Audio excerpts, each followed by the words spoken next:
I'm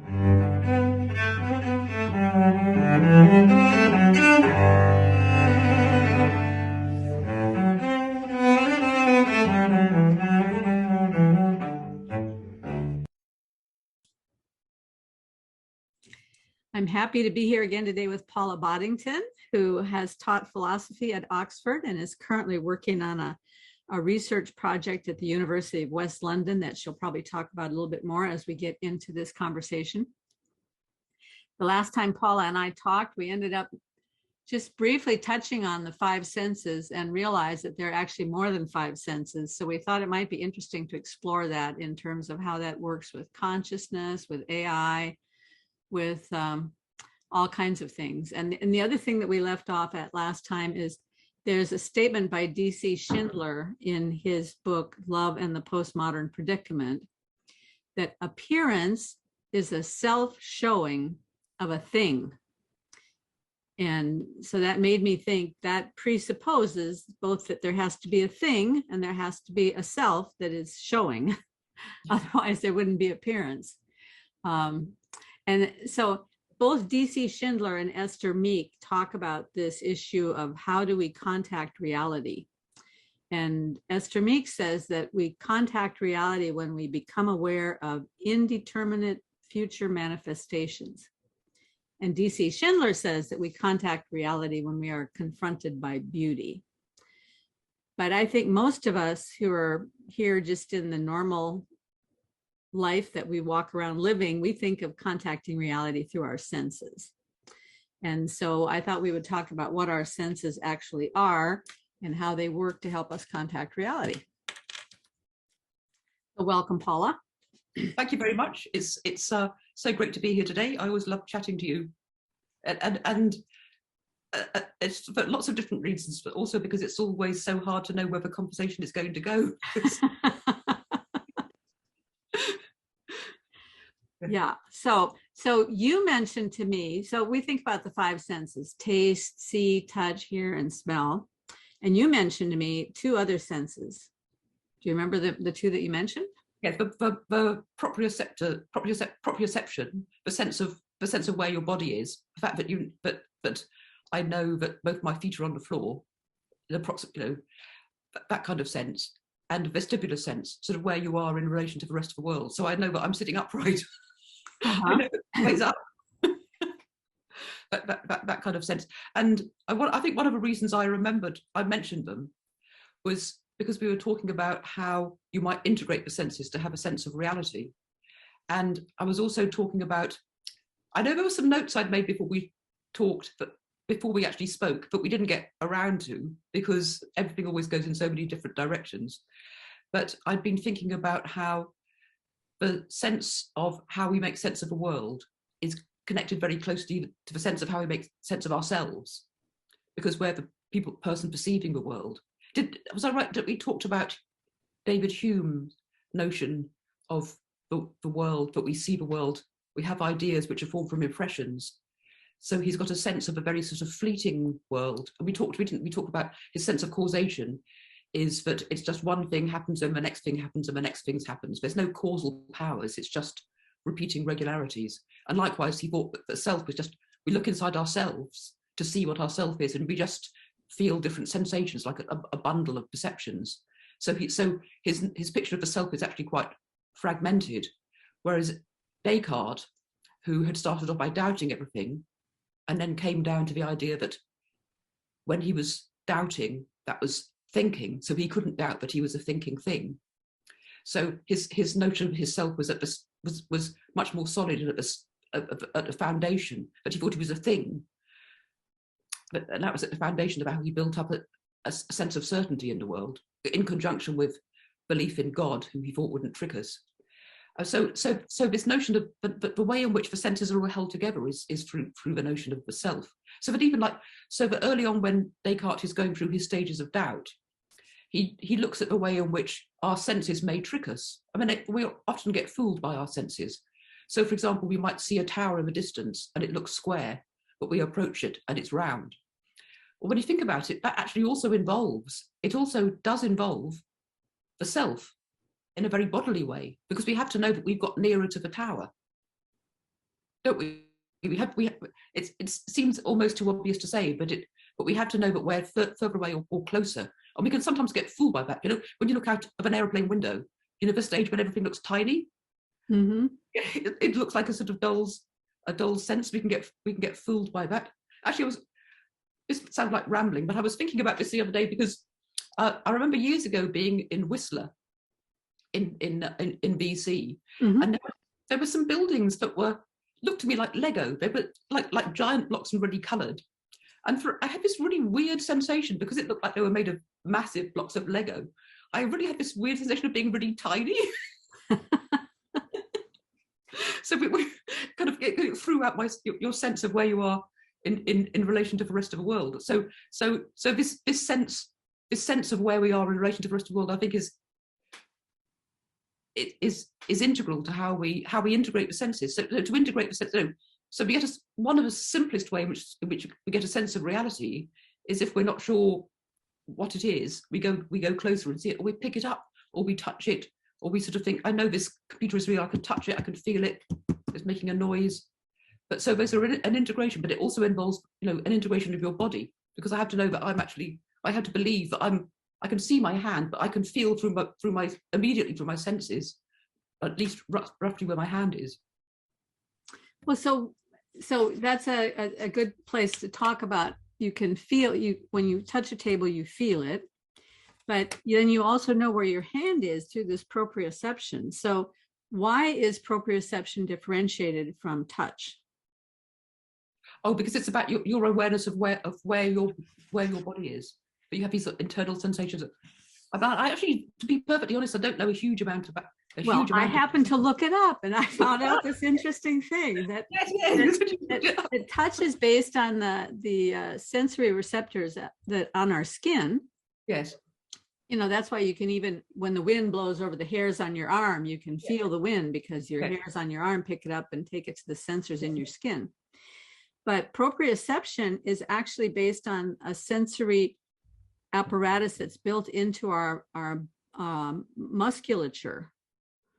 And it is based on how much stretching that the muscles are doing. It sends a signal back to our brain to tell us where, yes, or how open our hands are, or how closed our hands are, or whether our feet are touching the floor, or so that we always know where our body is, so we don't run into things. Yes. Isn't that strange? Yes. And then our vestibular sense, which is what gives us our sense of balance, so that we don't get nauseous. Like if you get a vertigo because of an inflammation in the vestibular sense, then every time you stand up, the whole world is going around. Yes. That is using some of the same space as our hearing, because it's inside our inner ear, but it's not the same sense as hearing. It's a different sense, and it uses this shifting of fluids that goes around these little things to tell us whether it's like our built-in gyroscope or something. Yeah. And it's not only fluid, but it's also these little crystals that are in there. And if the crystals get in the wrong place, then we're completely undone. But a doctor can walk you through just moving your head a certain way to get those crystals shifted back into the right spot. So we are definitely beautifully and wonderfully crafted. I mean, there's so much complexity in what makes up a human being. I know. Evolution seems so quick, doesn't it? I don't deny that evolution happened, but it just seems so staggering that all of that happened all at the same time. Yes, staggering. Staggering is a good word.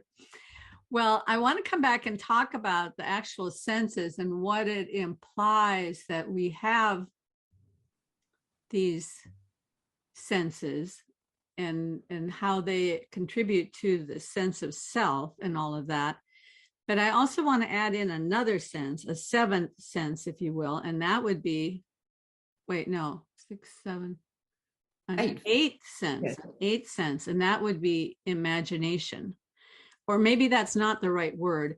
There's all these I words, okay? There's intuition, inspiration, insight, and one of the reasons that I think that there's something going on there, like Max Planck, who was considered the father of quantum mechanics, he had a lot to say about imagination and insight. And one of the things he said was, a pioneer scientist must have a vivid, intuitive imagination, for new ideas are not generated by deduction, but by artistically creative imagination.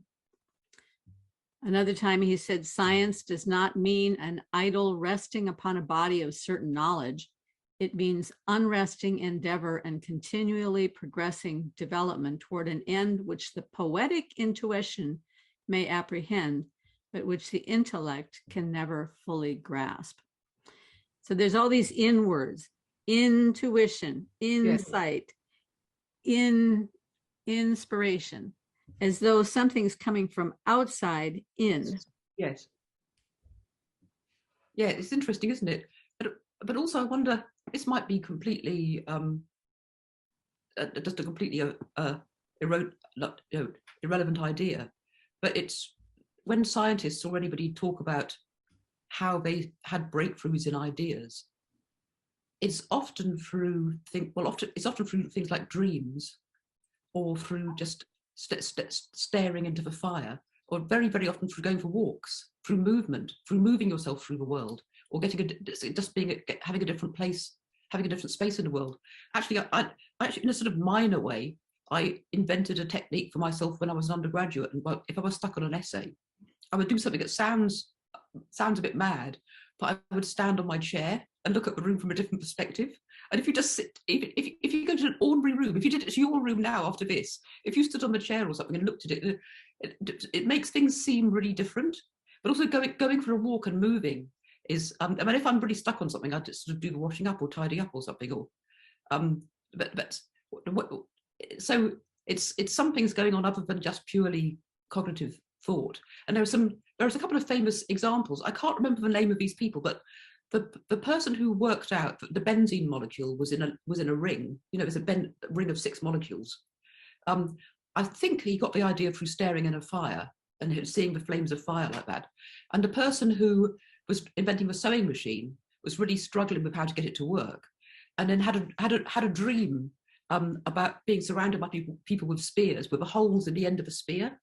Because of course, when you're sewing by hand, the holes at the opposite end of a sharp bit, but on a machine it's at the same end. So it's something came to him that was the trick. He'd been trying to make a sewing machine with the hole miles away from a sharp bit. Oh my goodness, that's so great.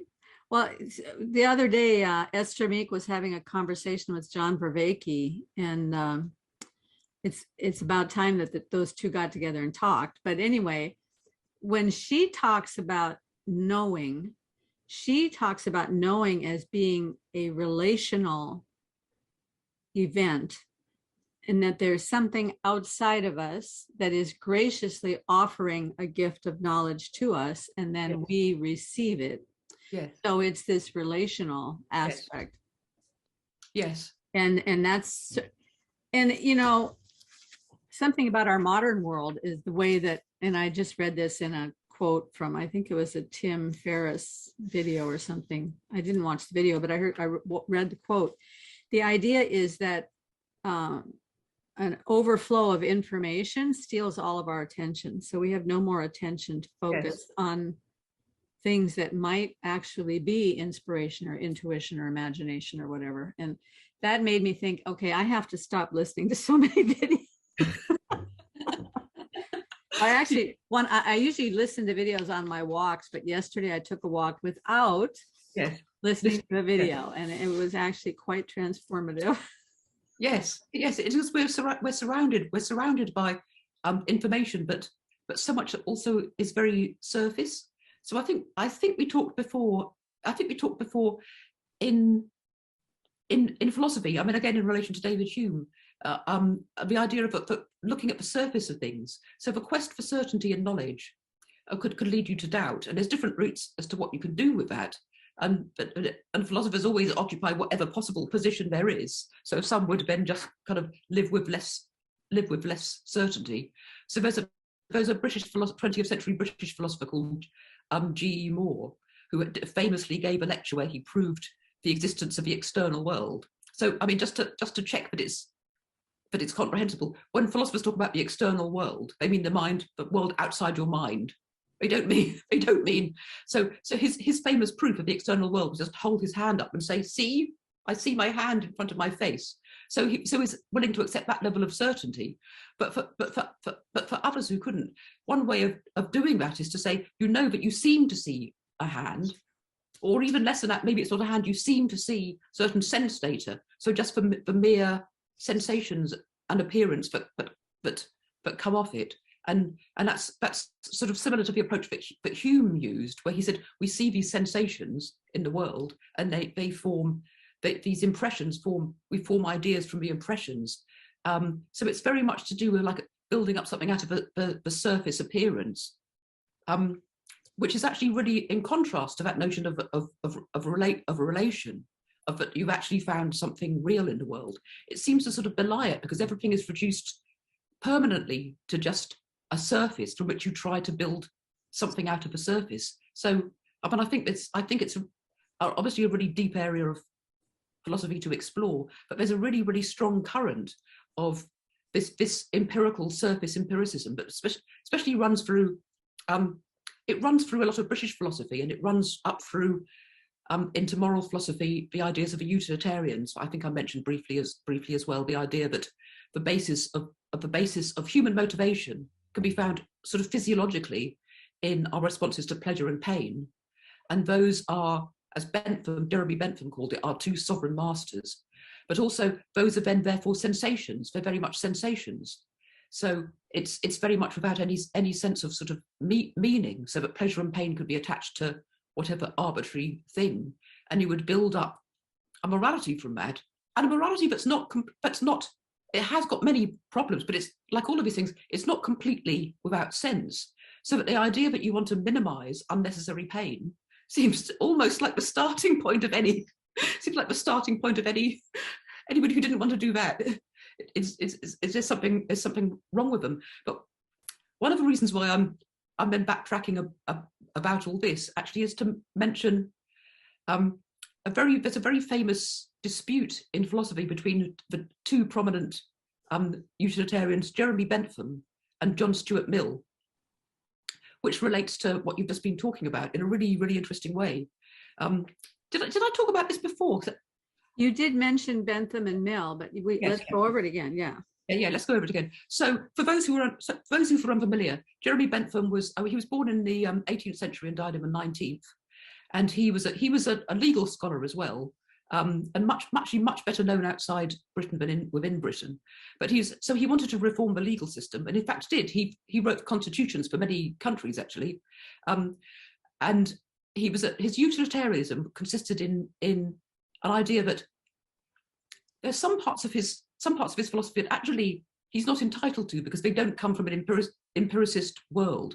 So he was very insistent, which is good. He was very insistent that each person's happiness counted the same as everybody else's. So if you ask me, that's a hangover from Christianity. So obviously the idea that everyone's of equal worth. But what we have to try to do is to maximize the amount of pleasure and minimize the amount of pain over the world as a whole. But he also claimed that other things being equal, all sources of pleasure are the same, could be equivalent, because you're just thinking about the surface sensation of pleasure. So he famously said, other things being equal, pushpin is as good as poetry. So pushpin being this funny little game that used to play where you just literally, you had pins and you pushed them across the table and you had to try and defeat other people by your pin rolling over theirs. So some sort of simple game, which again actually has something to be said for it, because it would help to counteract sort of snobbishness and disdain for, say, working class culture and those sorts of things. And also you might say that it would validate some of the simple pleasures of life, but there's a problem in saying they're all completely equivalent. John Stuart Mill. So James Mill was John Stuart Mill's father, who was also a utilitarian and very much involved in social reform. And he was an associate of Jeremy Bentham's. And he famously brought up his eldest son, John Stuart Mill, under really strict utilitarian strictures, where you would try to maximize the amount of utility. So he started teaching him Greek when he was 2.5, I think. And then started teaching, he didn't learn Latin until he was about 7, I think. But then he had to teach his younger brothers and sisters. And then when he was about 11, he started him on the basics of political economy. And he just had to work and work and work. And he saw his father once a day, and he'd go for a walk, because John Stuart was a mad keen walker, and discuss political economy. So he never went to university, partly because he'd already knew it all, and partly because at the time, in order to go to Oxford or Cambridge, you had to sign agreement to the 39 Articles for Church of England, which he wouldn't do because he didn't believe in them. So, but then he actually worked in an office job. He worked for the East India Company, but wrote a massive amount of philosophy, and was also really involved in social reform. In particular, he was an MP. He was an MP for 3 years, during which time he was the first person to introduce a bill for votes for women. So he was actually really passionately in favour of women's rights. So he was a really interesting figure. But sorry, I get to. No, that's sorry, okay. That's all great. All good information. Because my only kind of recollection of John Stuart Mill is that he wrote a tract on liberty, right? Isn't he the one? Yes. Yeah. Yes. So on liberty is probably what he's best known for, because it's still referred to now. So he's famously got arguments for free speech on liberty, which is still referred to, because free speech is at the moment a very contested question. So he's still referred to on that. But he also wrote a lot on utilitarianism. But he himself actually said, of all his works, the one he was most proud of was his book on the subjection of women, which I think is a combination of his work on liberty and his work on utilitarianism. It's actually a really good read. It's a really good read, and it's also really startling, a really startling lesson to remember actually how unequal women were in law at the time. It was perfectly legal for a husband to keep his wife under lock and key, for example, and women were banned from many trades for no good reason. And people thought that women's brains were smaller, so that they were incapable of doing some of the things that people said at the time. Thought that there was a danger that if women learned mathematics, their reproductive organs would dry up. This kind of stuff. So that's what he was arguing against. And I'm not partly mentioned it because there's been such a backlash against some forms of feminism, but you're a reminder that some of it was necessary. Anyhow, so this is a very long introduction, just to sort of to place who we're talking about. So he'd had this really, really strict upbringing, and he was involved with his father in this sort of social reform. And when he was 20 years old, he suddenly said to himself, if we achieve everything we're trying to achieve, would that make me happy? And realized that the answer was no. So he just fell into this great depression, sort of basically as some sort of nervous breakdown. So we were trying to make everybody else in the world happy, and he just couldn't find any meaning in it. And he's got a really interesting autobiography, actually. He gives an account of this in his autobiography. He very famously got out of this by reading the Romantic poets, in particular Wordsworth. And it's through reading poetry that his depression gradually lifted, and then he sort of returned to actually the work that he was doing before. But he had a view of the famous argument. Well, one of the many famous arguments he had with Bentham was about the nature of happiness. So Mill argued against Bentham's idea that all happiness was, if we're thinking of happiness and pleasure interchangeably, which again, it obviously is a question as to whether happiness is equivalent to pleasure. If all happiness was equal, Mill thought that there were some happinesses were of higher order than others. So he disagreed with that really, really radically. So he didn't. It's in a sense he thought that there were some things which had a sort of worth behind them, other than simply the surface pleasure to them. And connected to that as well, I think, is something that's less well known about him. He thought that poetry was a means to direct knowledge of another person's mind. So we thought that through poetry, it's somebody's self, somebody's real inner self is speaking to another person. And by poetry, he didn't necessarily mean anything that's going to get published. It doesn't have to be anything sort of highfalutin. It could be something that anybody could write, but something which that spoke directly of one person to another. So that he did have this sense that you could actually directly see the reality of another person through what he called poetry, which I just think is really, really, really fascinating, because he falls into the line of utilitarians and into the line of a broad tradition of empiricism. But it doesn't seem to fit at all. Even after he came out of the Depression, he continued on with the utilitarian approach. Yes. Although I used to teach him every year to first years at Oxford, and the more I studied him, the more I came to the conclusion that he thought he was a utilitarian because he'd been brought up like that, but I don't think he was.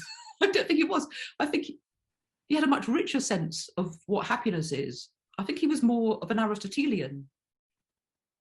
When you first mentioned the whole utilitarian idea of minimizing pain and maximizing pleasure, my instantaneous thought was Jordan Peterson, when he says, if you chase happiness, yes, you will not get happiness and you will not get meaning. But if you chase meaning, you will get meaning and you might get a little bit of happiness. Yeah. But chasing meaning requires pain. So yes, right. Yes. That's certainly the case. If you chase happiness, you won't. I mean, I think it's important to say that Mill was mostly in his campaigns. He was mostly chasing other people's happiness. So here's a really interesting little. He's got a reputation for being. I think some of this must have been true because he was brought up in such a weird way. He had a reputation for being a bit, for being socially awkward and but. When he was 17 years old, he was walking to work in London through St James's Park when he came across something which was actually really a sort of quite a common tragic thing that happened in Victorian London. He came across a newborn baby that had been strangled and abandoned, which used to happen a lot because so many people were just in desperate straits, or there was such terrible poverty. And he and a friend, it's actually astonishing for a Victorian boy to be doing this. He and a friend printed up some leaflets explaining to women how to make contraceptives, out of lemons, I think, and basic items like that, because he wanted to do something about people having children that were going to lead in conditions of such poverty. And of course, so many women actually didn't have any control over how many children they had, because that would depend upon your husband.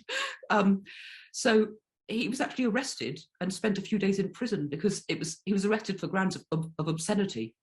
But I think that's one of the things that sparked off his zeal to try to do something for the poor. Because we have to remember how wretched the lives of so many people were at the time. It was, the Industrial Revolution, and there was, we actually owe so much to the great social reformers of Victorian era. London still has the same sewage system. They built a sewage system for 2.5 million people because they thought they'd built it extra, and we've still got the same system. We've got 9 million people. So those kinds of things are definitely worth doing. Building social housing and campaigning against things like that. But yes, we definitely stand on the shoulders of giants. Whenever I walk down the street in my little neighborhood and look at the drain that takes the rainwater away, and think about the sewage system that takes everything else away, and all that's going on underneath our feet, and all these people that are willing to take care of that in very dire circumstances, and I just have to be filled with gratitude. Yes. So in terms of, and getting back to the idea of if you chase your own happiness, you're not going to find it. Partly because you're always unsatisfied. Whatever it is, it's never enough, is it? It's never, you're always going to want more stimulation. But I think through whatever was going on when he had his he had his youthful nervous breakdown. He was actually, I think, probably consumed with a zeal. And Jeremy Bentham as well, actually. Although he was talking about, happiness for the masses, he worked and worked and worked, but he could enjoy himself as well. They both did as well. John Stuart Mill was extremely good at his job and incredibly efficient, but he was also extremely good at blagging sick leave. So he'd be able to sort of blag leave and go on leave for weeks or months at a time. So he used to go on long walking holidays in the Lake District and long walking holidays in France. He used to go to Avignon. He had a house in Avignon eventually. So for all his sort of hard-working utilitarian zeal, he also enjoyed having holidays. He'd go on long walks in order to think, and also actually something that, it sounds like I'm going into a lot of detail about just some particular's life, but I think it's all I've thought about him a lot and thinking about it, I think it's all relevant to the issues that you're raising, because John Stuart Mill was really keen on nature, and in particular on botany. He collected lots of rare plants. So I always feel that his perceptions of nature must have been influenced by the Romantic poets, and that again it's like a sort of direct apperception of reality. So he had a real appreciation for that. So it's of a reality of it. So it's more than just the surface. And in fact, actually, this notion about getting to something that's behind the surface, I've just thought about it actually in relation to the remarks that you were mentioning. It's actually also really relevant to what he was saying in The Subjection of Women about women, because he had a view of nature, of what human nature is. He modeled it very much on plants, on the idea of a plant growing, and that there's a sort of natural form of a plant, but you could make a plant grow in a different way by the amount of light and where you grew it and so on, and you could trim it to be in various ways. But what the nature would be the possibilities. It's possibilities for flourishing under different conditions. And he famously said that nobody knows, when looking at all these quite frankly ludicrous arguments about what women were really like at the time, of it, that women can't do mathematics and they can't do this and they can't do that. In some ways, he countered those ideas just by counterexamples. So, for example, the idea that women can't ever be in charge of anything. Well, what about Elizabeth I, one of the strongest, most successful monarchs we've ever had? And there's several examples of queens who were at least as good as our queens are. The British queens are usually better than the kings, actually, for whatever reason, or at least as good. But also just by saying that nobody knows what the true nature of woman really is. Because if you remember the constrictive clothing that women wore at the time, and they weren't allowed to do this, and especially middle-class women, their lives were so constrained by mannerisms, what you were allowed to do, what you weren't allowed to do, being forced in various ways. Even the fact that, especially for a middle-class woman, your main chance in life as to what your life is going to be like was who you married. So it wasn't surprising that women did everything they could to please men, because that's your best hope in life, isn't it? To make certain that you marry the best man you can. What else are they going to do if that's their only chance? So of course we don't know what women are really like, because they've been constrained in so many artificial ways. So but he did have a sense that what he was seeing, what we're all seeing, isn't like the true woman. But we have to allow people, and he actually thought we needed to allow experiments in living, so you could try living in different ways to see what a person's true potential is, which was he applied to women, but it could be applied to anybody actually. But going back to that notion of where having a sense of reality, it does go back to the notion of what is, I forget the exact words, but the idea of a future potential. What were the exact words that you said before? Oh, indeterminate future manifestations. Yeah, precisely. So that actually links in really, really closely to what Mill was saying about the position of women. And as I said, it applies to anybody, because of course, most people's lives were actually but they had to be constrained in some ways. and lots of people's lives at the time were incredibly constrained, but he was focusing on a particular position of women. Their lives were, on the whole, were more constrained by men's. I know I can hear Jordan Peterson in my back talking about men doing heavy manual work and dying and so on. I know. It's just, if we focus on one thing at a time, it was just, yeah. So it's actually really close. This fits right in with something I've been thinking about a lot this week, because I was listening to Peterson's 9th episode in the biblical series, which is on Abraham. Yes. He was talking about how Abraham, even in spite of his mistakes and in spite of his lies and his moral failings and all of those things, still Abraham prospered. And he said that's actually kind of a hopeful thing to think about, that we don't have to be perfect in order to be able to prosper. Yes. And then he went on, and I could bring up the clip, but it's a very simple thing that he says. He says, but the thing that Abraham did is God said, go and do. And so Abraham did what he was told. He went, and along the way he was doing. And then Peterson says, I've never done anything in my life that didn't have a good consequence eventually. Maybe not good in the sense of I made a lot of money on it or something like that, but the process of doing actually prospered me in that I grew through the process, right? Yes. And when he said that, all of a sudden it made me think of that verse when God says, no word of mine shall go forth and return to me without prospering, basically, is the idea of it. And so I started thinking about that word prosper.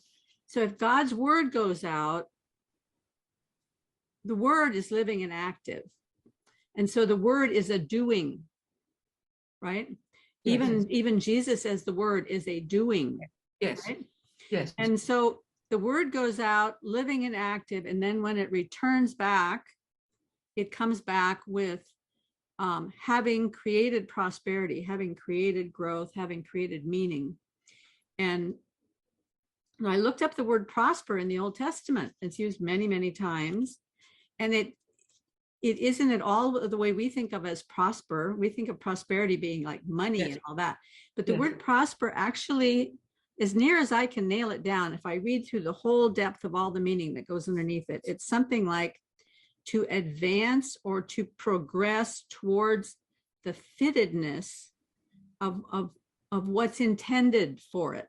And when you were talking about a plant, the way a plant grows, a plant prospers in the growing. If it's getting the rain, if it's getting the nutrients from the soil, if it's got enough space for the proprioceptors to be out there, you know? There's probably a proprioceptive sense in plants as well. But there's a prospering that goes on there. But that prospering requires a lot of things. It requires a foundation. It requires something from above coming in. It requires ability to move out into that, you know, the freedom. And you were talking about women and the necessity to have some sort of indeterminate future manifestations that they can grow into, you know, rather than being stuck in a box someplace. And that alone right there tells me all these materialist scientists who say that we're just accidents, we just showed up by chance. Most of them believe very firmly in women's rights. But in the animal kingdom, the female, that her whole thing is to catch a male so that she can have offspring. So if that's all we are, is just like them, why do they think that we should be any different or have any indeterminate future manifestations, right? Yes. It's really interesting, because if there are so many arguments, the way which people who are sort of ostensibly materialist and take arguments from evolution, so often it just depends on what conclusion they want to find in it, doesn't it? But if you're right, because you wouldn't care at all what would happen to individual people, just so long as they just passed on their genes or that they're designed for certain. designed for certain things, you would think that's all fine. You would just put up with it. I mean, yeah. So you would think if a woman got dragged away by her hair and sort of forced into. Even in the animal kingdom, that doesn't happen, though. Right? No. So why do we have this picture of cavemen dragging women off by the hair? I mean, that seems all completely made up somehow, because in the animal kingdom, you think about birds and the male bird and the beautiful dance that he'll put together to attract a female, or you think about, you know, I mean, even with cows and bulls, the cow herself comes into heat. So she actually wants it at that point. It's not, he didn't have to convince her into anything. You know, he's not forcing her into anything. She wants it. She's ready. Yes. It's interesting as well, actually, isn't it? Because there's a famous paper, a famous scientific paper about, this is relevant. It's about a case of homosexual rape by mallards, where a mallard duck was seen to sort of go against that. But of course, the reason why it became just such a famous paper was because it's rare, because it's not the sort of thing, as you say, it's normally the female who controls what's going on. Mm-hmm. Yes. So these arguments from evolution, they just generally tend. I don't dismiss them because it can be interesting to find out. So there could be traces of it, but so often you see people just reading into it what they want. So I remember reading a few years ago about an evolutionary argument for why women and girls like pink, which was to do with the fact that when we were hunter-gatherers, it was the women and the girls who were sort of getting the berries, and berries are red, and so that's why we like pink. Well, that argument is just ridiculous, because in the Victorian times, little boys were dressed in pink because red was seen to be a masculine colour. And it's only recently that girls have been pink. So simply just made this argument up. There's no natural given between girls liking pink and evolution. Yeah, well, I mean, because we go through all these things in history, it's crazy. So could we go back again for just a minute to this idea of these inwards, the intuition, insight, and another inward. If we think about poetry for a second, William Blake said, "You can see infinity in the finite." Infinity in the finite. Yeah. And Jordan Peterson said, "You can see infinity in that which you have within your grasp, if you look." Yes. So whatever you're holding on to, either physically or in your thoughts. Yes. If you look properly, if you look long enough. Yes. So here, let me play this little clip of Jordan Peterson talking about thinking. Whoops. I need to share the screen. William Blake got married in the church around the corner from me, by the way. Oh, really? Yeah. So it must be something to live in a place with so much history. Yes, so, yeah, yes. It is a real privilege, actually. You can see my screen, right? Yeah. Okay, so this is from the Biblical Series 9, The Call to Abraham, and this is Jordan Peterson. Do you pray? Pray being to ask, to what do I do next? How do I orient myself in the world? It's a useful exercise to do that. I think it's something that people could do every morning. I think it's useful to sit down and think, okay, what's the most important thing I should do today? I have an array of things that call to me to be done, some of which I will do with joy and some of which I will bear as responsibilities, but they array themselves in front of me. And what should I attend to first? Well, do you ask or do you decide? And it seems to me, when I do it, because I do it all the time, I do it every morning, I try to sit down and think, okay, I've got things that I would like to do and things that call to me out of necessity.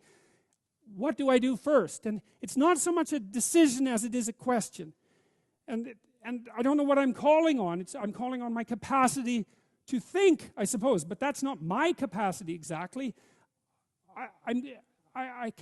I can commune with whatever provides answers, and I can think that that's me thinking, but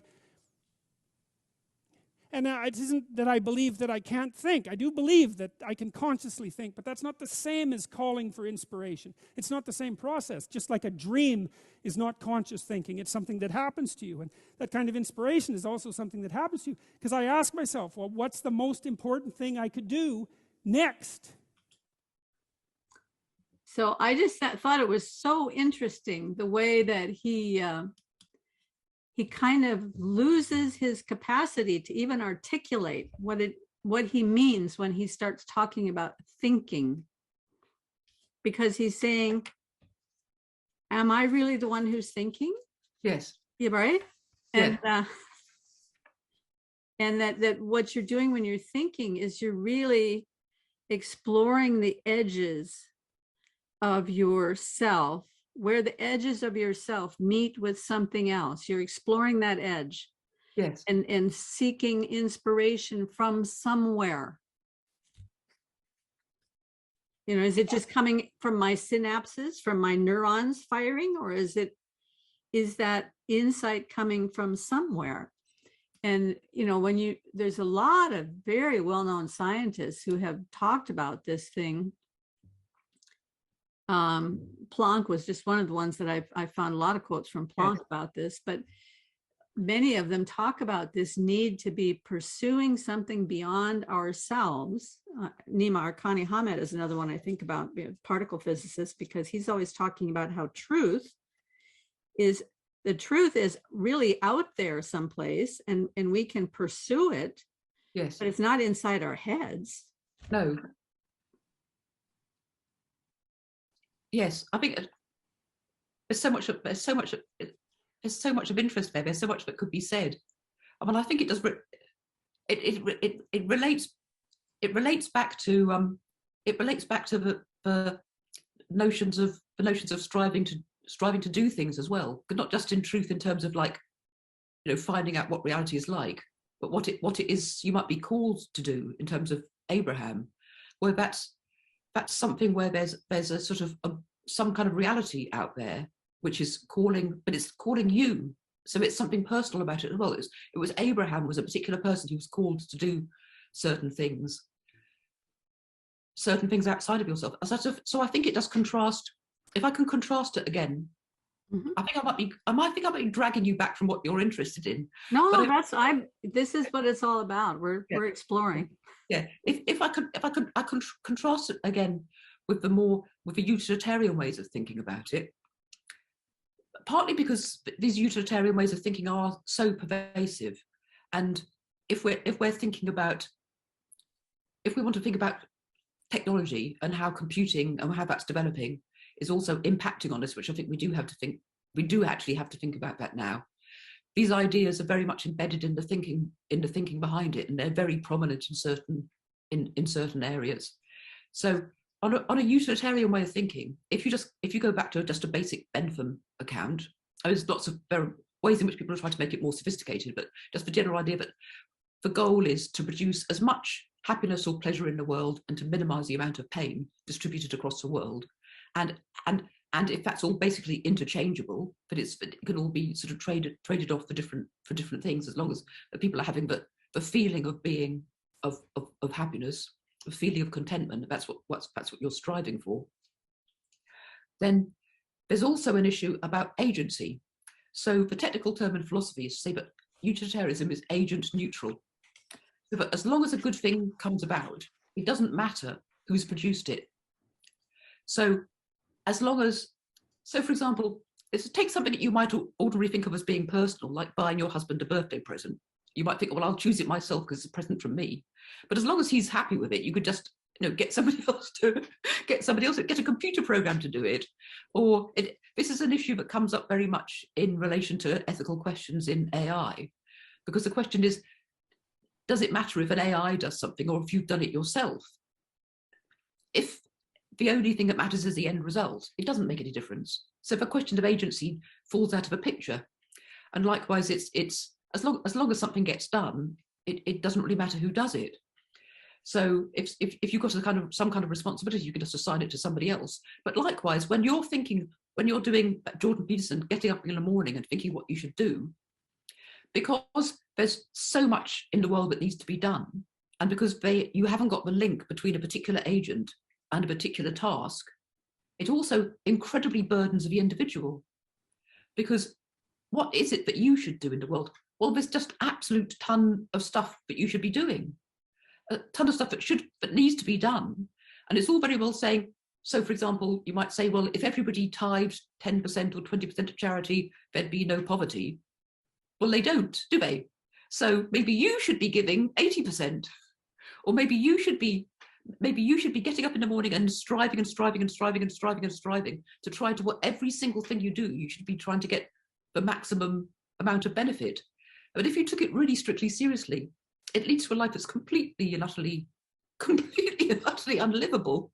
Because even things like, I just had a cup of tea, well, I could have sent the money, to somebody who had less than me. I didn't need to have that cup of tea. But you can take so many examples of it. But it's for I think this link between the sense of reality in our goals to the real world is linked to the agent as an individual having something to do. I think it is all tied up with the way in which a utilitarian approach, which is looking at the surface of how we feel, really, because as long as somebody feels happy, you could in a sense sort of trick them. So, for example, a classic example would be if you never found out that your husband had another wife hidden somewhere else, you never knew about it, then it makes no difference. But that kind of example, because as long as he's really good at fooling you, then that's okay. If it's just all of a surface, it takes away the notion of reality, but also it does untether that link of agency as of an individual with what it is that you have to do. You are really just left. And I know there are people. So there's an organisation. I don't know if it's I think it must be operating in America as well, but for movement for effective altruism. And I know there's a group of people at Oxford who they do, but some of the stuff they do, of course, is actually of really good value. So they work out what charities would be the most effective to give to in terms of what they're actually able to do. And there's a project I think it's called 80,000 hours, where people can sign up to commit to 80,000 hours being the number of hours you'd work over your career. They would sign up to maybe they might go and get a job where they're going to be extremely highly paid and then give the vast bulk of that away. It's all part of this notion of maximizing. So you can see that there's obviously a lot of good in that, but I think where the problems lie in this sort of this burdening of the individual with responsibility at the same time as untethering you from any particular thing. So for example, in the 85 Hours project, you might go and work in the City of London, or as a corporate lawyer or something, where you earn some insane salary, because then you'll give it to somebody else to do something. But that's a quite different way of approaching it, to think, oh, well, I want to do something useful in the world. I'll train to be a nurse and care for people, or I'll be a social worker, or I'll be a stay-at-home mum and raise a family of children who are going to contribute to the world and contribute to the parent association. And no, because you just produce for money, but somebody else then goes and actually does for good. Does that make sense? There's an untethering of meaning. So you could be doing completely. Well, I felt for a long time that I can't remember what the word is they're using now. There's a certain pejorative that comes just before compassion. Some kind of compassion. What? Oh, that's not it. No. Yes. You know what I mean? It's like false compassion or negative, dangerous compassion, something like that. Yeah. That has taken root so deeply in almost everything that we do. And that if you don't evince that kind of a virtue signal in your life, then anything you talk about is suspect. Which means that even in the church, we've been unable to talk about what actually produces prospering for people, what actually produces progress, what actually makes for a better life for the most number of people.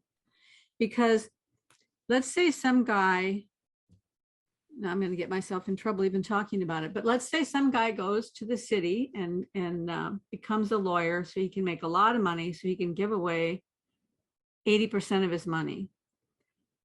Now, that's a beautiful thing to do, but in order to imagine that, I also have to imagine that he has a stellar character and that he's not becoming resentful Yes. about working so hard and having to give away all of his money.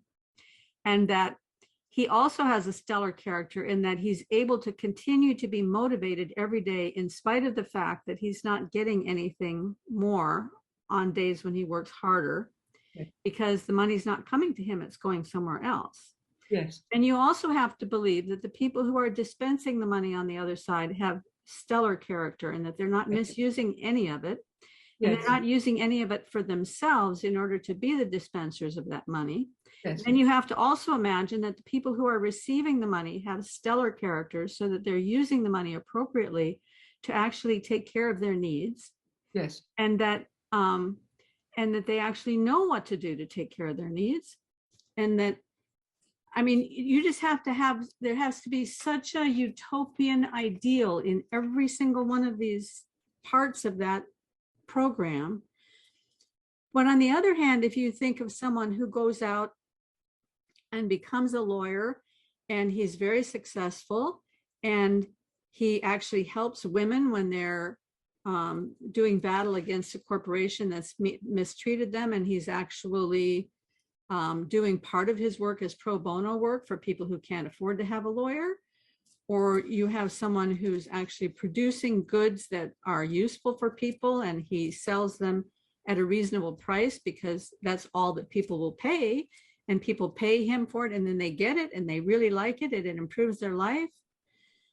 I mean, we need to have some sort of economic reality and economic teaching taking place even within the church, I think, about how to really help people.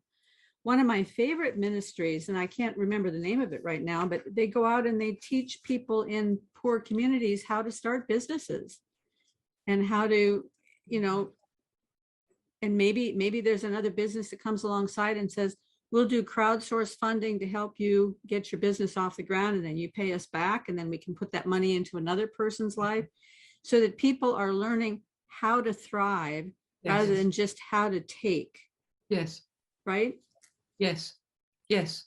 Because I think the disconnect, but there has to be something that connects you to what you're doing in the everyday. I mean, obviously there's lots of things that you have to do in various jobs and throughout life that are just things that you have to do, but are not so exciting. But I just think we have to move towards something where you get meaning out of the everyday. I mean, there's a big movement, isn't there? People just chucking in their jobs and feeling that it's just this meaning, they're doing meaningless jobs and they just don't want to do it anymore.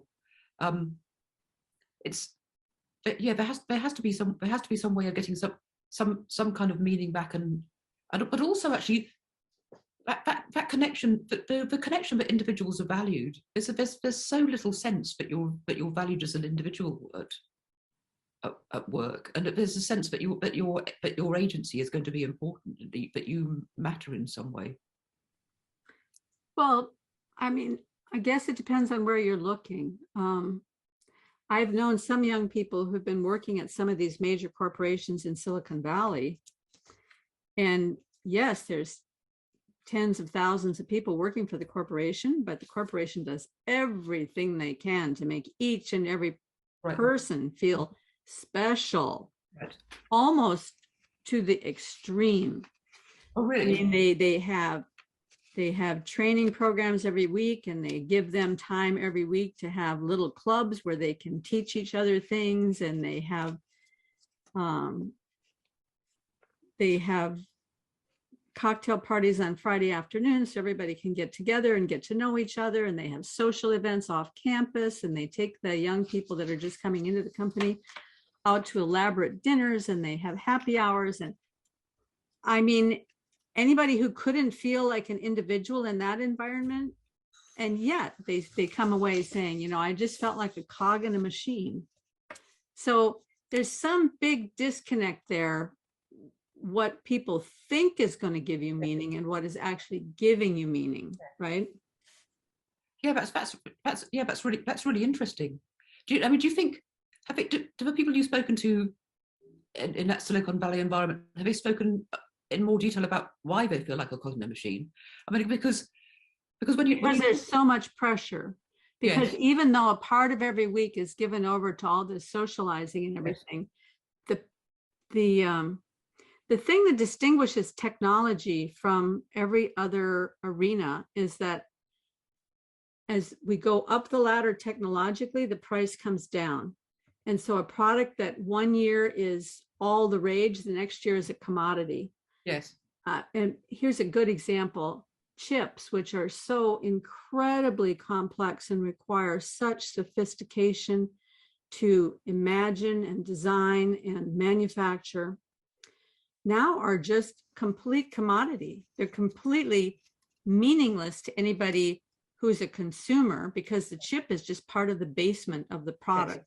Yes. And so, but if the company isn't moving as fast and hard as it can to compete with all the other companies making chips, even that little bit that they get paid for their chip now is not going to be there for them. And so there's constant pressure to achieve because the price keeps coming down. So if you're not out there ahead of the curve, you're not going to get enough money to pay your expenses. And I mean, that's just chips. But I'm sure it works the same way, whether you're designing games or whether you're designing apps or the content, that stuff. You got to be ahead of the game all the time because the price keeps coming down, the value keeps coming down. Yes. There's always something new around the corner. It's not like building washing machines, you know. It's a different story. Yes. So maybe the people who are working in those places where they're given all those luxury facilities and time and so, but the Chinese have got massive industrial scale pig farms where the pigs are treated similar to that. So they have AI monitoring them to make certain the temperature is exactly right, and that they're actually testing facial recognition. They're testing facial recognition systems on pigs, which they then use on humans. And so to get absolute prime pork, and because they're worried about zoological, what are they called? Zoological diseases, animal diseases. There's been absolutely sort of pure hygiene. They're probably fed better than a lot of human beings. So, but then they're killed and eaten. So maybe the people in Silicon Valley feel a bit like people in this luxury. No, not the people, pigs in the luxury pork farm. These massive factories. As if, I suppose, if maybe they have the feeling that the only reason why they're being given these cocktail parties is in order to get more work out of them. Well, I'm sure at first they think, oh, wow, I'm really a valued member of the community. But then over time, my husband always said there's three things that you have to have in order for a person to feel motivated to do their work. And one is you have to be recognized. Your work has to be valued by somebody. And you have to be in an environment that feels comfortable and, maybe beautiful, but at least comfortable. And the third is that you have to be paid relative to what you think your value is. And you have to have those three things. You have to have at least two of those three things. If you only have one of those, it's not enough. You're not going to stay there. You have to have at least two of them. Yes. And that doesn't seem like a lot. It doesn't seem like expecting a lot, but it's very rare to find a place where you have at least two of those. I know he's worked in a lot of companies where he had a pretty decent environment and he got a pretty decent salary, but the boss was just vicious. It makes it very hard to stay in an environment like that, right? Yes. And then there have been other cases where he had a great boss and a great environment, but the pay was just pathetic. And so right now he's in a job where he's got all three and it's just like heaven. Fantastic. Yeah. Yeah. So and we're getting back to this question of meaning, of how you find a meaning and the truth and the reality from that. To get back clip you played from Jordan Peterson. So people have got this, lots of people have got the challenge about, given the fact that they are stuck in jobs like that, they can't realistically just magically get a job like your husband has at the moment. It's this big challenge about how you're going to find some meaning out of a day, because your life can be can be perfectly bearable if you have a job that you just get through, and there's something else in your life that you get meaning from. And, at least you can get by. So that, but it has to be something that you get some kind of sense that it has to be something outside of it. Has to be something outside of yourself. But yeah, that Silicon Valley feel, it has got such a sort of Truman Show sense to it. Really, the sense that it's like a whole, hasn't it? But it's a whole world. I think is there something about the fact that it's like a whole little micro world that's being created? That it's like you go onto these big campuses, and we haven't got anything so much like that here. But I've been in the Google DeepMind place in London, and it's a bit like that. But you have games where they're playing, and the smoothie bars, and those sort of sense. It's like a whole little micro world. You have a gym. You can get out in the morning, have your shower there. So you can just stay there all the time, as if it's like a whole little universe. And there's nothing that really sufficiently connects it to anything else. Maybe that's. Well, as you were describing that just there, it made me think that is the tangible realization, concretization of what the internet actually represents. Because the internet represents this constant distraction, constant entertainment, constant schmoozing your feelings and everything, so that you can just zero out, and then you're struggling a little bit with whatever it is that you're trying to produce for them so that they can make their product. And so you play ping pong for a little bit, and then you come back, and then you need your laundry done. Hey, no worries. Don't go off campus. We'll take care of that for you here, so you don't have to miss another minute of work, You need your dinner. We'll provide your dinner here, so you can work until 8 o'clock at night. But the internet is like that. It just meets your every need, so you never have to get offline. Yes. And it honestly, I'm really not much of an apocalypticist, but sometimes I think about the 4 silos, FANG, Facebook, Amazon, Netflix, Google, and I think about how we're really more and more just getting in their grasp. And well, you were talking about having something outside the self, and I want to go back to the 5 senses, and I just want to read a few verses, because I started thinking about how we are sensible creatures. We have these senses. We have them so that we can touch the world around it. We can interact with the world around us, and that can give us information, so that there's a feedback going on in how to be in the world.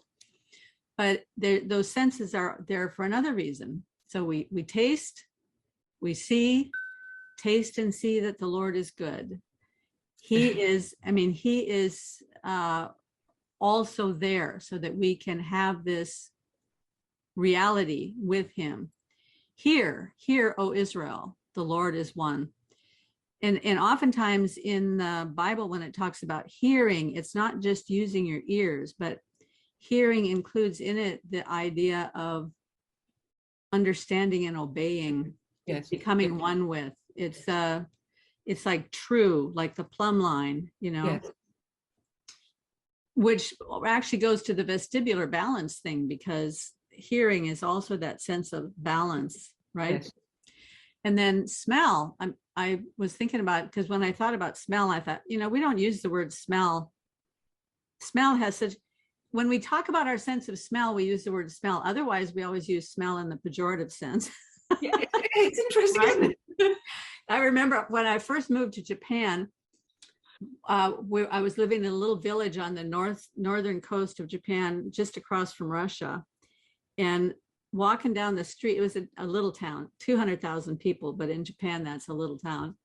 And I was walking down this street looking at the shops and trying to read the signs. I had, gotten a little bit of Japanese by that time, but some of the signs are in English because they like to use English. And so there was this shop that was called The Smells of Scandinavia. And I thought, what on earth? I thought it was going to be like a fragrance shop or something like that. We got up there and it was a bakery. Oh, really? Anyway, so whenever I think smell, I always think fragrance because I want to be on the good side of it, right? Yes. But thanks be to God who always leads us in triumph in Christ and through us reveals the fragrance of the knowledge of him in every place. For we are to God the sweet aroma of Christ among those who are being saved and those who are perishing.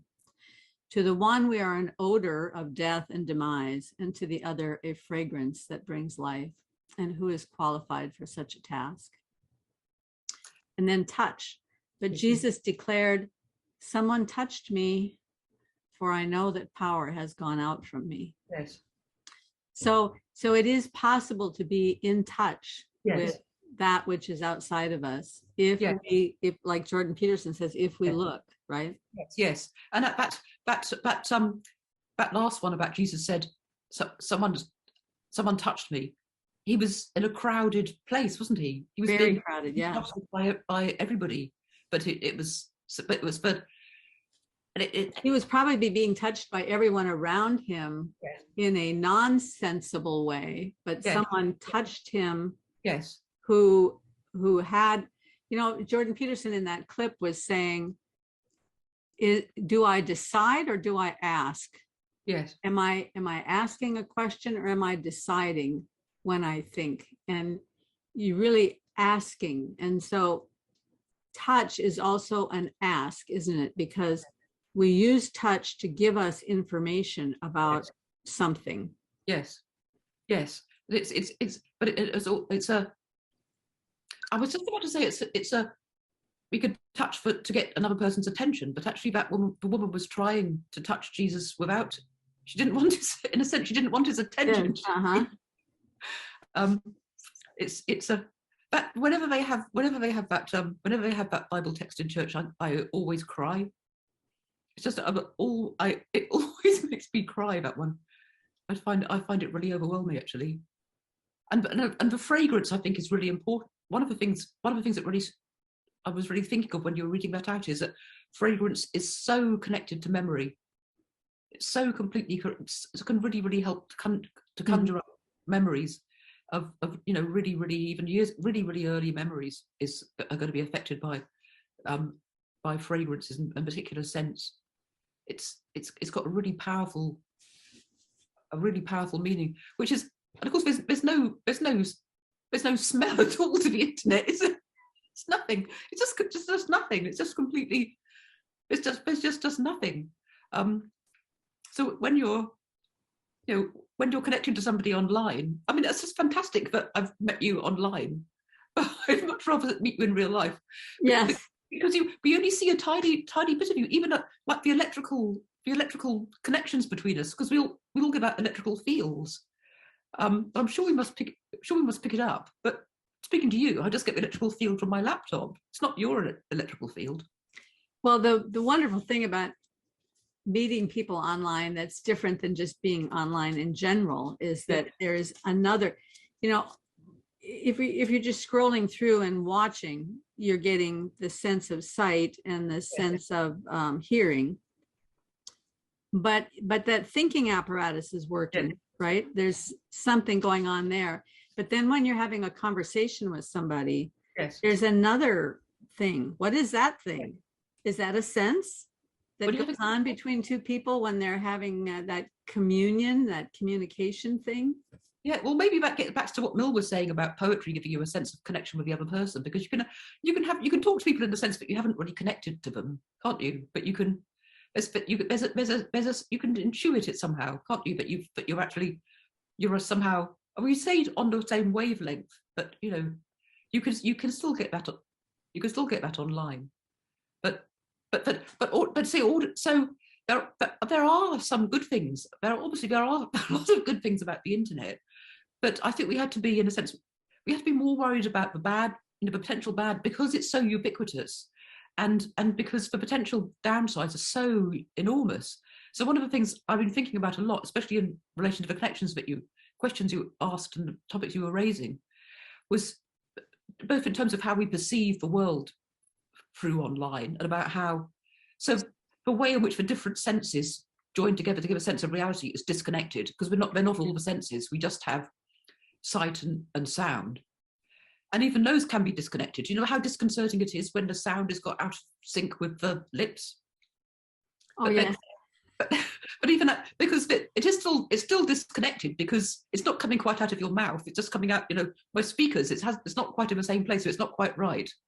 But also the sense of ourselves is so messed up by the online world in so many different ways. So that in a nutshell, on the one hand, so much to do with the online world and social media and so on has put so much focus on the self, and yet our attention is being distorted by how the internet works in lots of different ways. So there's a heightened emphasis on the self, a heightened emphasis on the individual, but at the same time the self is being broken down and fragmented and distorted in so many different ways. So we get a picture of ourselves back from the internet that's different to how we might perceive ourselves, or people react to us differently. If you get into it's so easy to get into a spat on Twitter with somebody you don't even know, or something that and there's something a lot about the surface. So there's so much about how people project themselves or are seen online, which is so much to do with the surface, going to that question. So, people who will use filters before they put their will allow their image up online. And of course, I mean, even I was wearing a sort of comfy but really raggedy old jumper. Even I took that off and put a smart jacket on, So you'll do that to some extent. But I'm not using a filter to change how I look. So if we take the example of how people tend to react on social media to things that people have said, they take the surface meaning off. They tend to take the worst possible interpretation of what people are saying, and the first impression. And in fact, in some ways, that's actually now written into some of our laws. So I think it's a spillover. So the ways in which, in the way in which, like, hate speech law is in Britain, if you say something which somebody else thinks is hate speech, it's ipso facto hate speech. So even if you hadn't got any intention, so your intention is now kind of like wiped out of it. I really think these things should be challenged, actually. Not that because... Well, I mean, that sounds terrifying, because then wouldn't you just stop communicating at all? I would be afraid to say anything. Yes, that's what's happened to a lot of people, actually. So that's what happened. So on the one hand, there's a potential infinite amount of opportunity for communication, whatever how people are guarding what they're saying. Or that's another reason why. So in terms of identity online, it's so fragmented. So on the one hand, we've got facial recognition, so that your face will be tagged in thousands and thousands of. You'll be in the background of somebody else's photograph. You'll be on somebody else's Facebook page, and it'll be tagged as Karen Wong, or there's facial recognition software that could find you all over the world, and there's AI software that's got data banks of images and is selling them to people and so on. But on the other hand, you can go online on social media and call yourself California Woman 723 and write any old nonsense. So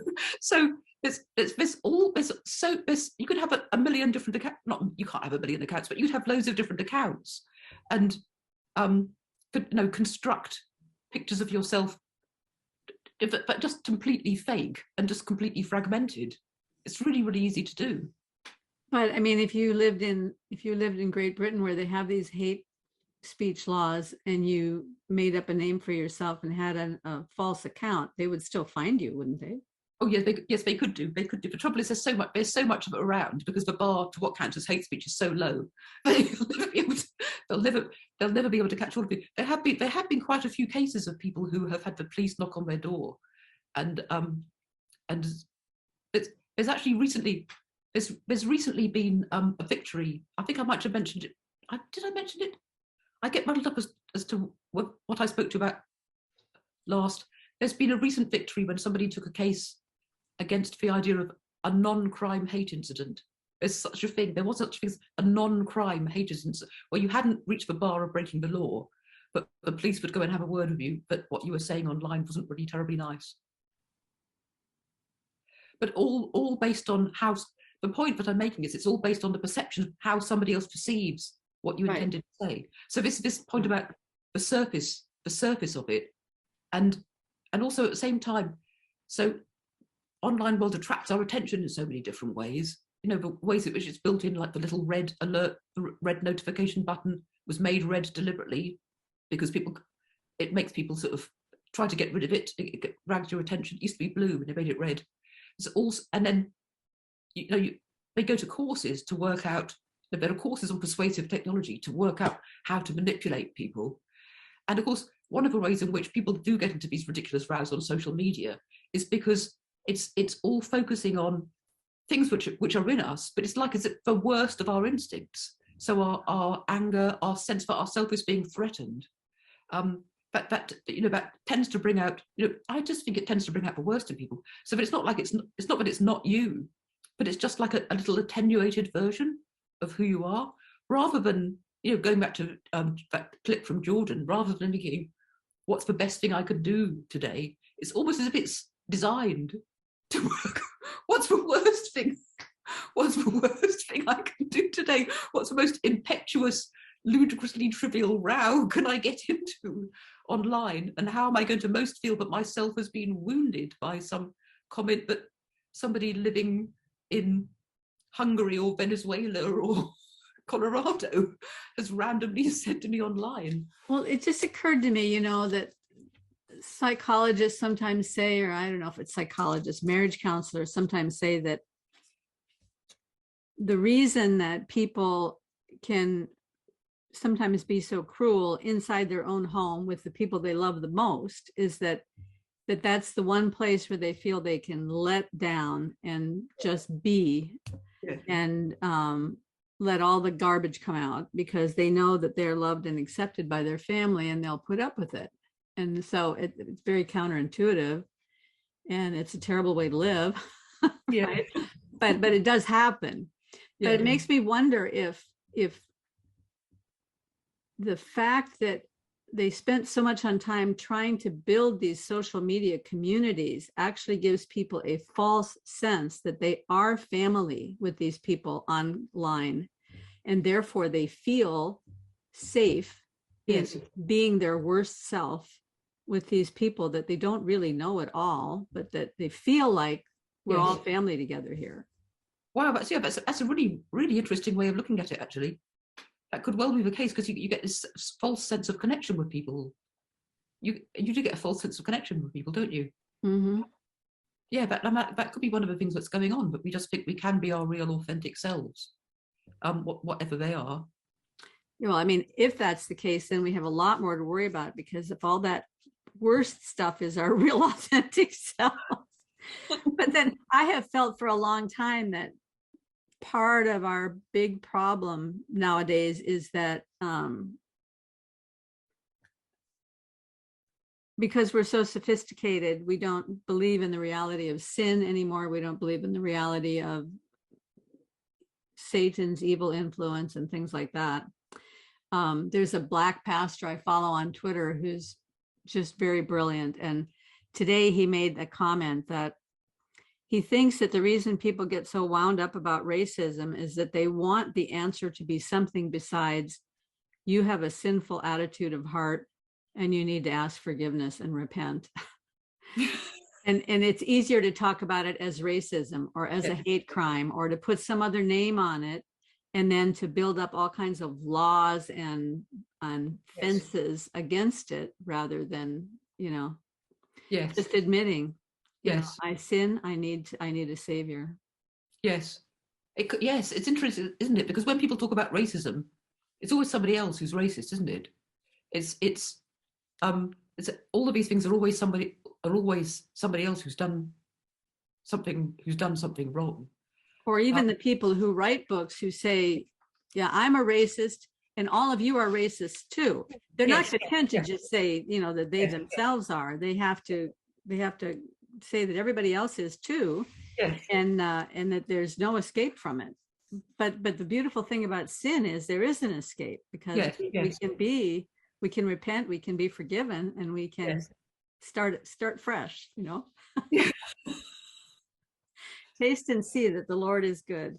Yes, but that does all depend on, that does also depend upon on a notion of having an integrated notion of the self, doesn't it? Because it does depend on in order to do that, you have to recognize the stuff within yourself that isn't so, that you know, that isn't so good. I mean, in the Book of Common Prayer in the Church of England, it says, if we say we have no sin, we deceive ourselves and the truth is not in us. If we confess our sins, God is faithful and just.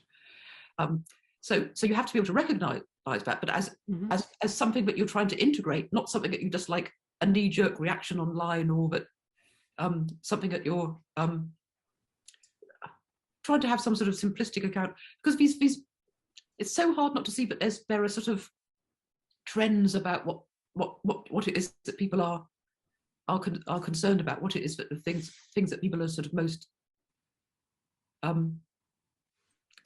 worked up about online. They just seem to change from one. It's so easy to make, as I think, especially as we've seen over the last couple of years, it's so easy to divide people into enemies, isn't it? People who were pro-vaccine, and it's never people who were decided to have the vaccine and people who thought on the whole they wouldn't have the vaccine. It's always pro-vaccine and anti-vaccine.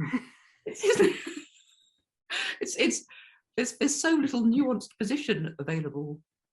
Well, you have to have a label, because if you have a label, then you can build a category. And if you have a category, you can put all these, you can stick everything inside there, and it's all a bounded entity that you can hate. You got to have your 2-minute hate every day, right? Yes.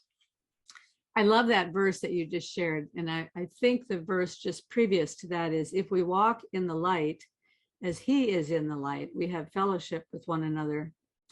And then it says, if we confess our sins, he who is faithful will forgive us our sins. And then I think it's that verse that you just said. Yes. Or that might come after that verse. But anyway, I love that whole picture of, I think it's in Philippians. Yes. Yeah. Yes.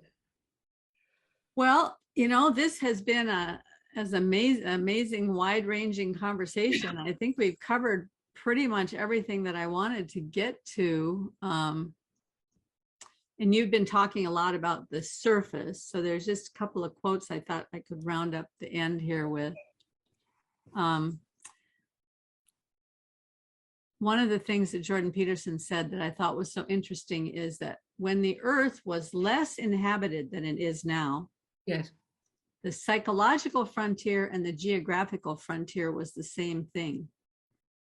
I thought that was really interesting, because you're in a very small little village, you know, so going outside your village was crossing over a geographical frontier, but it was also crossing over a psychological frontier. Yes. But now they're separated to some degree. There's not so much geographical frontier, but the frontier is a place that never disappears. The land that's beyond the land that you know is always there, and it's always where you should go and do, right? And it occurred to me that that's what AI cannot do. AI cannot go beyond the psychological boundary of what's been input into it.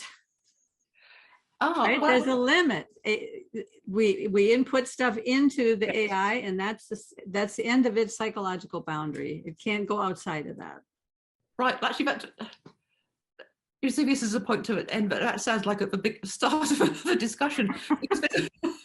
Because there's really interesting questions about whether or not through machine learning might interpret the data that's being put into it in ways that's completely different to how humans might interpret it.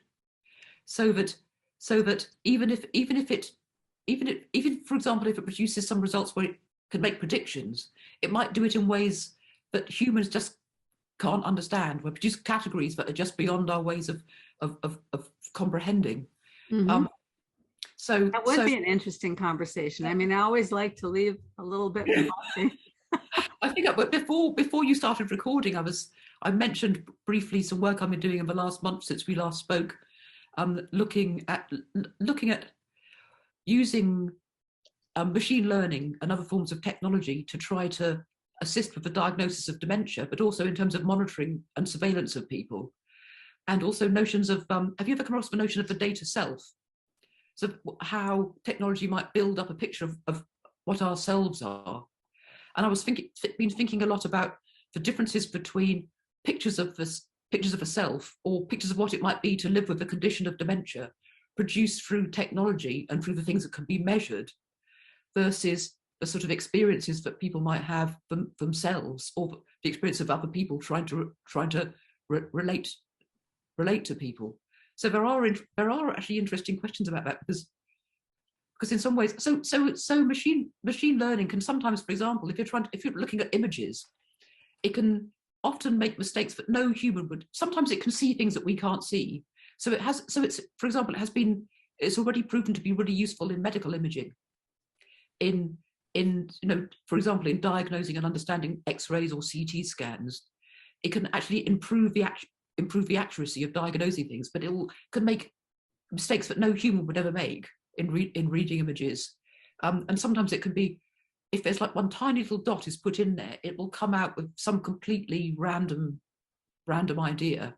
Or it's been shown, if pictures that humans would look at and would instantly be able to recognize, you could be able to tell the difference between a scooter that you stand on, or a bicycle, or a unicycle, because how we perceive the world is connected up with our bodies. So you immediately know that you'll stand on a scooter, you sit on a bicycle, and you've got but an AI that's trained to recognize images can easily get them muddled up, because it hasn't got that. And you know how Amazon, for example, will work out predictions for books and things that they're going to recommend to you, and they do it by sort of getting all the data and learning from people's preferences and past purchases, and we'll group it into clusters of people who would get the same sort of recommendations. But those clusters are often nothing like any kind of group that it's not like women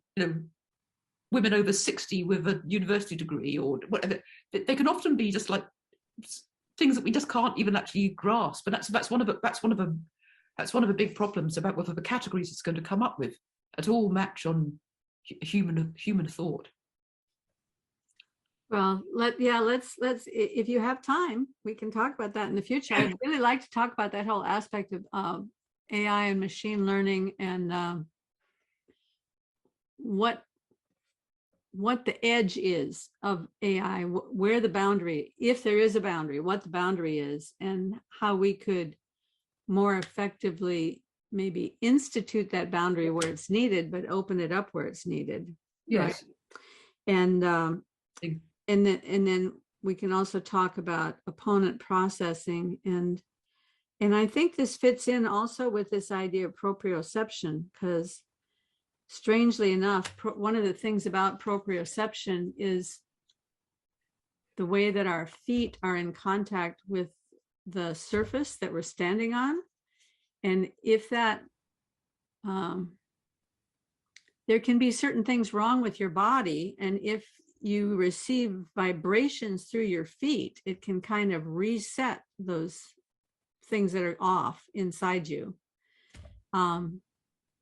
It's a very strange thing. It very much like the way stochastic resonance can be used to reset a faulty radio signal, so that you can hear, instead of just hearing static, you can hear what the people are saying.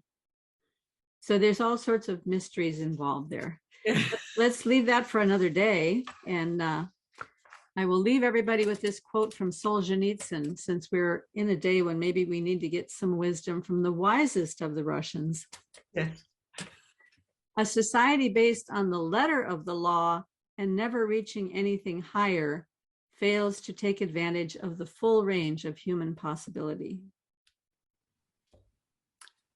Yes, it's very interesting, because actually another question in AI is understanding the letter of law, in a sense, understanding the meaning behind it rather than just following rules blindly. But yes, very good. Oh, question. wow. Yeah, that would be a great place to work through that conversation next time. Yeah. I'm so glad that you enjoy these conversations and that you're willing to give me this time, because I know your life is incredibly busy. You're a researcher, a professor, a thinker, you study all this stuff, and then you're willing to come and talk to me. I just love it. Well, I mean, sometimes I feel as, am I just going all over the place? But actually, the time works out quite well, because it's 5:30 for me, and I'm not an evening person really. So by 5:30, I don't do any more work. I get too tired. But talking to you is a really nice way to start the evening. Yay! Well, it's a great way for me to start the day. Thank you so much, Paula. Lovely to speak to you. Okay. Bye bye. Bye bye.